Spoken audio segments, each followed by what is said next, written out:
যারা এই পাথর কাটে তারা জানে তাদের আয়ু কম। প্রতিদিন পাথর খোদাইয়ের সময় সূক্ষ্ম গুঁড়ো আর গ্যাস ঢুকে পড়ে তাদের ফুসফুসে। সিলিকা ডাস্ট, রেডন গ্যাসের মতো বিষাক্ত গ্যাস ধীরে ধীরে গিলে ফেলে তাদের শ্বাসনালী। একটানা 5-6 বছর করলে আপনার নির্ঘাত মৃত্যু। এটা কি ধরনের সমস্যা হয়? এটা আপনার লাংসে মানে ফুসফুস পচা, এটা আপনার মানে বাংলায় বলা হয় যেমন ক্যান্সার, যক্ষা রোগ, টিবি রোগ। সিলিকোসিস, যক্ষা, এমনকি ক্যান্সার সবই তাদের খুব পরিচিত রোগ।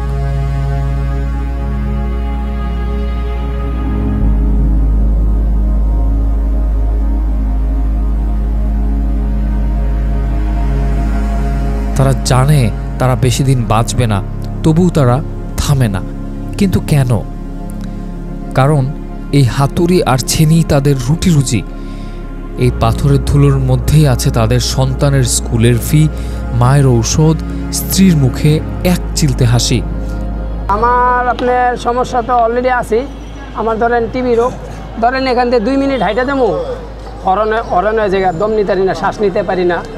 আপনার 1 তলা 2 তলা উঠতে পারি না, শ্বাস নিতে পারি, শ্বাসকষ্ট, কাশি আসে, গলাতে রক্ত বেরোয়। মাস্ক যত ইউজ করি, আমরা মাস্ক ইউজ করি, যত ইউজ করি না কেন এই পাথরের গ্যাসটা যাই। আর এই যে এমনি যে বসি না আমরা, এই যে 2 পায়ের যাতা, এই বুকের হাড় ক্ষয় হয়ে যায়, বুকের হাড় ক্ষয় হয়ে যায়। তখন আস্তে আস্তে মনে করেন বুকের সমস্যা বেশি।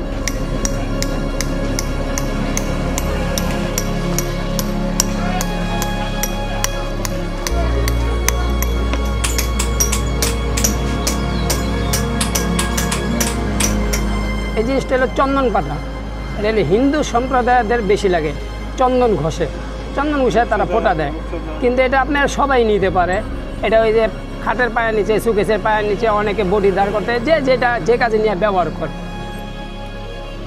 এই পেশা শুধু শ্রমের নয়, এই পেশা আত্মত্যাগের। পাটাশিল খোদাই আর পাথরের নাম ফলক যেন জীবনের বিনিময়ে শিল্প সৃষ্টি, আর তাতে মিশে আছে এক একটি নিঃশ্বাস, এক একটি জীবন।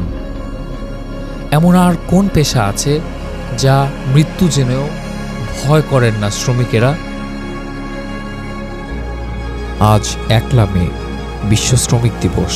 এই দিনে আমাদের মাথা নত হয়ে আসে সেই সব মানুষের সামনে যারা জানেন এই পেশা তাদের জীবন কেড়ে নেবে, তবুও তারা প্রতিদিন নতুন করে হাতুড়ি তুলে নেন।